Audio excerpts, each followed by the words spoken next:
Hey everyone, Retro Dude here. Thanks for joining our channel, where we review all things retro.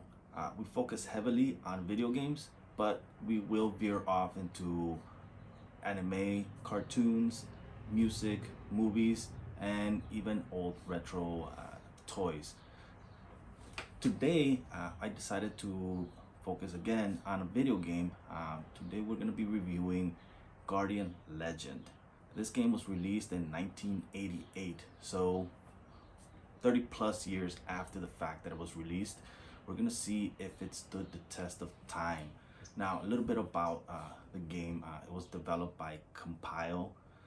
This is a company that's not really well known. However, they did develop a few games that I've played myself. Some of them are actually pretty decent games. Aliens Crush, that's a TurboGrafx game.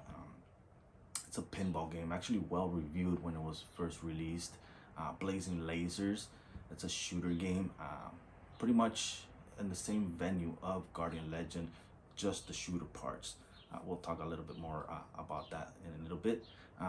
Also, Govius. Govius is a Sega Master System RPG, action adventure RPG. It was actually really good if I remember correctly. Again, it's a game that I haven't played in 30 plus years, so we're gonna do a review about that one as well. But today we focus on Guardian Legend. So a couple of things to remember about the game. It's an action adventure shooter game. So yeah, it sounds like what they cramped everything into it, and they did, and they actually did an awesome job at doing it. It actually, the shooter elements of it are not the strongest suit. I'm not gonna say that it's like a Lords of Thunder or Raiden.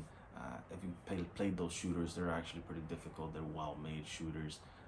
We'll probably get to review both of those as well in some time.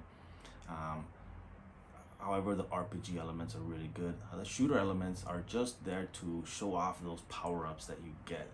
And let me tell you about the power-ups. You get a ton of them, and they're all really cool. Another thing that it has is the soundtrack on it. It's actually a pretty decent soundtrack. I actually still have a couple of the songs on my playlist. I enjoy having playlists of old Nintendo games. I don't mind just the 4-bit sound on it. If it sounds good, I like it. Now, if you're not into that and you still like the tone of it, there's actually a website that you can go to. It's called Overclocked Remix. They actually remix old Nintendo games and put in a little bit more aesthetic to the music of it. I actually downloaded a song from Guardian Legend from these guys. They're actually really good. You should go check them out, by the way. Now, another thing that you probably want to look at is the graphics. I remember this game actually being very nice looking for a Nintendo game. I think it's one of the best graphics that I've seen on a Nintendo game. So keep a lookout on that. I've actually played this game about 4 or 5 years ago. I remember enjoying it, but we're gonna give it another go at it to see how well it stands the test of time. Let's go check it out.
And we're back. Alright, so before I even get into the review of the game, let me just vent a little bit. So, uh, when I first started playing the game, the emulator that I was using was a bit glitchy. It was like coming off and on, especially with this game. This game has a lot of different enemies at once on the screen, so it would just flicker in and out. I didn't like it, so I figured, you know what, the farther on I get to the game, there's gonna be more enemies, so it's just gonna look even worse. So I just bit the bullet and I said, you know what, I'll restart it again. About an hour and a half into it, so I replayed the game. The new emulator was working great. It still flickers, don't get me wrong. The game is intensive on an old Nintendo system, so I just replayed the game, and like 2 hours in, I figured, you know what, let me check to see what I'm recording to make sure everything's looking decent. So when I'm checking it, it actually, I had forgotten to turn off the mic on it, so every button press that I was doing, you could hear it on the video. So I'm like, oh my god, I have to restart this game again. So this is the second time I have to restart it. So I turn off the mic, I play the game. I figured, you know what, there's no way I'll make the same mistake again. Make sure that everything's looking good, make sure that I got everything going. I played throughout the game, I beat the game, and I'm ready to check the video to make sure everything's good. Now I played in different stages, so I have like 4 or 5 different videos to edit together with that. And lo and behold, you would think, oh, this guy, there's no way he could make a mistake again, right? Well, you would be wrong. Some of the videos came out in portrait mode, some of the videos came out on landscape mode. So yeah, I had to restart the game again. Now the good part about it is, it's a good game, it's fun. All 4 playthroughs, I actually had quite a blast playing it. So there's something to be said about that, you know. I'm glad it was this game and not one of the games that didn't hold up. But yeah, that's basically my venting, my rant for the day. Now let's get on to the actual game. Graphics wise, you have a game that is 30 plus years old on a Nintendo system. It holds up rather well, honestly. Just looking at how the graphics look, looking at all the big bosses that it has. I mean, it's like a sea themed bosses. You get a crab, you get like some shit that opens up, which is pretty cool. You get a big eyeball, like a Eye of the Beholder, like a beholder. So there's a lot of big bosses to cover that ground on that system alone. It does recycle some. I mean, some of them just change color. I mean, you see that in all the games. Basically, the change in the color just makes it more powerful, I suppose.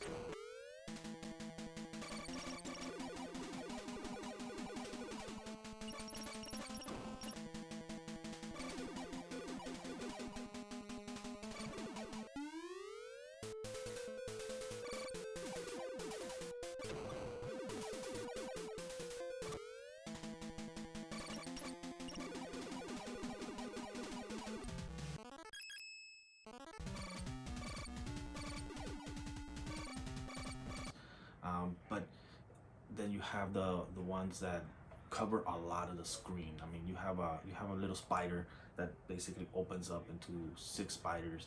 Then those 6 spiders actually open up into more. There is a limit to how much the Nintendo can actually display on it, but the fact that it pushed the limits as far as it could, it was awesome. It was awesome looking at it. It still holds up rather well, and the graphics department on that, if you're looking at something like, you know, it's not 3D graphics, it's not crazy realistic, but it holds up rather well, in my opinion. Now the soundtrack, I played through it 4 times. So if you don't like the music that you're hearing, you tend to tune it out. Me in particular, I was whistling along with it. So for 4 playthroughs, mind you. So some of my favorite ones was the base level, which is like the first one where you walk in the first map. I would probably call it. It sounds very well. I actually posted it on the video so you guys could check it out.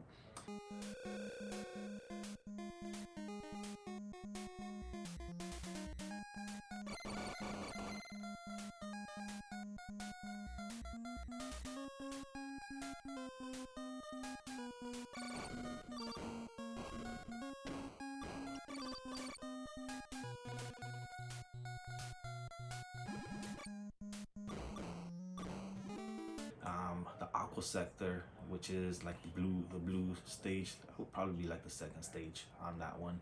I really like that soundtrack as well.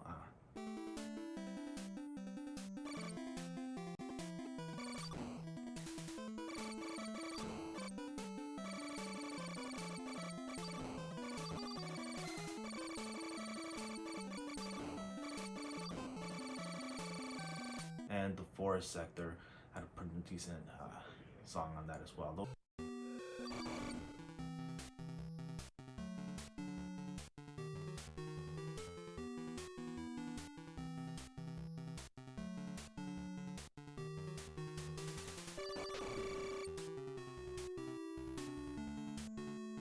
were my three favorites.